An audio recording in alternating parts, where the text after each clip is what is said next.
రాష్ట్రానికి ప్రత్యేక హోదాకై కేంద్రాన్ని నిలదీయండి.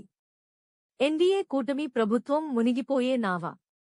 రాష్ట్ర మాజీ మంత్రి సాకే శైలజానాథ్ వెల్లడి. రాష్ట్రానికి ప్రత్యేక హోదాకై ముఖ్యమంత్రి చంద్రబాబు దేశ ప్రధాని నరేంద్ర మోడీని నిలదీయాలని రాష్ట్ర మాజీ మంత్రి సాకే శైలజానాథ్ గారు డిమాండ్ చేశారు. ఆదివారం జిల్లా కాంగ్రెస్ పార్టీ కార్యాలయంలో జిల్లా అధ్యక్షులు కె బాబురావు గారితో కలిసి ఏర్పాటు చేసిన విలేకరుల సమావేశంలో శైలజానాథ్ గారు మాట్లాడుతూ, ఏదైతే జిల్లా అధ్యక్షులు చెప్పారో ఆ కార్యక్రమంలో పాల్గొనే అవకాశం కలిగినందుకు నేను సంతోషపడతా ఉన్నాను. అట్లాగే పాత్రికేయ మిత్రులందరికీ కూడా శుభాకాంక్షల్ని తెలియజేస్తున్నాను. స్నేహితులారా, రాష్ట్రం పునర్వ్యవస్థీకరణ చెందిన తర్వాత 10 సంవత్సరాల కాలం పూర్తి అయింది. ఈ 10 సంవత్సరాల కాలంలో ఈ రాష్ట్రంలో చంద్రబాబు నాయుడు 5 సంవత్సరాలు, జగన్మోహన్ రెడ్డి 5 సంవత్సరాలు పరిపాలించారు. ఇద్దరు కూడా ఈ రాష్ట్రాన్ని అభివృద్ధి చేస్తామని, ప్రజల్ని కాపాడుతామని, రాజ్యాంగబద్ధంగా ఉంటామని, అట్లాగే రాజ్యాంగాన్ని పరిరక్షిస్తామని చెప్పి అధికారంలోకి వచ్చి వీళ్ళు 10 ఏళ్ళు గడిపేశారు. ఇద్దరు కూడా పునర్వ్యవస్థీకరణ చట్టంలోని అంశాలని అమలు చేస్తాం. చంద్రబాబు నాయుడు గారు అయితే ఒక అడుగు ముందుకెళ్ళి ఏ జిల్లాకి ఏం చేస్తామని కూడా, ప్రతి జిల్లాకు పెద్ద బుక్ ఉంటుంది, అది ప్రకటించారు. మేము దయచేసి మరొక్కసారి ముఖ్యమంత్రిగా ప్రమాణ స్వీకారం చేసిన చంద్రబాబు నాయుడు గారిని, వారి పార్టీని, వారి ప్రభుత్వాన్ని, కొత్తగా అధికారంలోకి వచ్చిన పవన్ కళ్యాణ్ గారిని ఒక 2-3 విషయాలు కోరుకోవాలనుకుంటా ఉన్నాను నేను.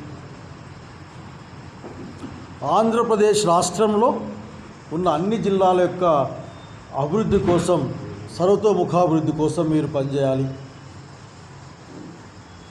ప్రత్యేకించి ఆంధ్ర రాష్ట్రానికి పూర్వ రాజధానిగా ఉన్న కర్నూలు అభివృద్ధి గురించి మీరు పెద్ద ఎత్తున ఆలోచించాల్సిన అవసరం ఉంది. మా గుండ్రేవల ఏమైంది, మా తుంగభద్ర మీద కట్టే డ్యామ్ ఏమైంది,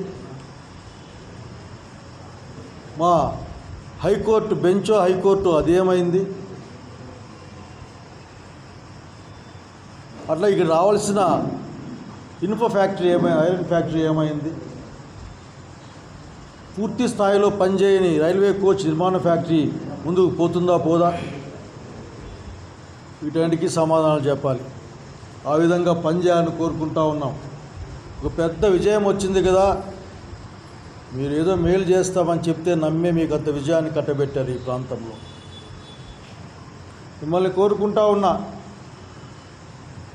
గతంలో మీరు ఏం చెప్పేవాళ్ళంటే భారతీయ జనతా పార్టీకి అసలు స్పష్టమైన మెజారిటీ ఉంది, పెద్ద బలం ఉంది, మేమేమీ చేయలేం, మేము అడుక్కోవడం లేకుంటే సాగిలపడ్డం తప్ప ఏమీ చేయలేమని ప్రతిపక్షంలో ఎవరున్నా, అధికార పక్షంలో ఎవరున్నా ఇద్దరూ కలిపి నరేంద్ర మోడీ, భారతీయ జనతా పార్టీకి మీరు సాగిలపడేవాళ్ళు, సాష్టాంగ ప్రమాణం చేసేవాళ్ళు. ఈ రాష్ట్రానికి రావాల్సిన ఏ ప్రయోజనాన్ని కూడా అడిగిన పాపాన పోలేదు మీరు. వాళ్ళు చెప్పాలి, మీరు తల ఊపాలి. లేకుంటే బయటకు వచ్చి ఊరికి ఒక మాట, ఏదో ఒక తేలిక మాట మాట్లాడిపోవాలి. ప్రతి అడుగులోనూ గత 10 సంవత్సరాల్లో భారతీయ జనతా పార్టీకి సపోర్ట్ చేసిన పార్టీలుగా అధికార ప్రతిపక్షాలని కోరుతా ఉన్నా నేను. ఈ రోజున కేంద్ర ప్రభుత్వం ఆంధ్రప్రదేశ్ ఎంపీలపైన ఆధారపడి ఉంది. ఆంధ్రప్రదేశ్ ఎంపీలు సహాయ నిరాకరణ చేస్తే భారతీయ జనతా పార్టీ ప్రభుత్వం, నరేంద్ర మోడీ ప్రభుత్వం ఈరోజు అల్లకల్లోలం అయిపోతుంది. ప్రతిపక్షంలో ఉన్న జగన్ రెడ్డి గారికి 11 మంది రాజ్యసభ సభ్యులు ఉన్నారు. ఏ బిల్లు కూడా ముందుకు పోలేని పరిస్థితి ఉంటుంది. ఇది సరి అయిన సమయం. ఆ రోజు మన్మోహన్ సింగ్ గారు కాంగ్రెస్ పార్టీ నాయకత్వాన ఆంధ్రప్రదేశ్ రాష్ట్ర అభివృద్ధి కోసం ఏర్పాటు చేసిన అన్ని పనులు సాధించుకోవడానికి తగిన సమయం అని మీకు తెలియజేస్తూ ఉన్నాం. భారతీయ జనతా పార్టీ ఆ రోజు ప్రకటించిన ప్రత్యేక హోదా ముగిసిన అధ్యాయం అని చెప్పి ఉండొచ్చు, కానీ దాన్ని తిరిగి తెరిపించగలిగిన శక్తి సామర్థ్యాలు మీ చేతుల్లో ఉన్నాయి. ప్రభుత్వంలోనే ఉన్నారు బాబు గారు, పవన్ గారు, మీరిద్దరు కూడా.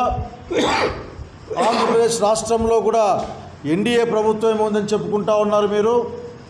కనుక ఈ రాష్ట్రానికి రావాల్సిన ప్రత్యేక తరగతి హోదా మీరు సాధించే విధంగా ప్రయత్నం చేయాలి.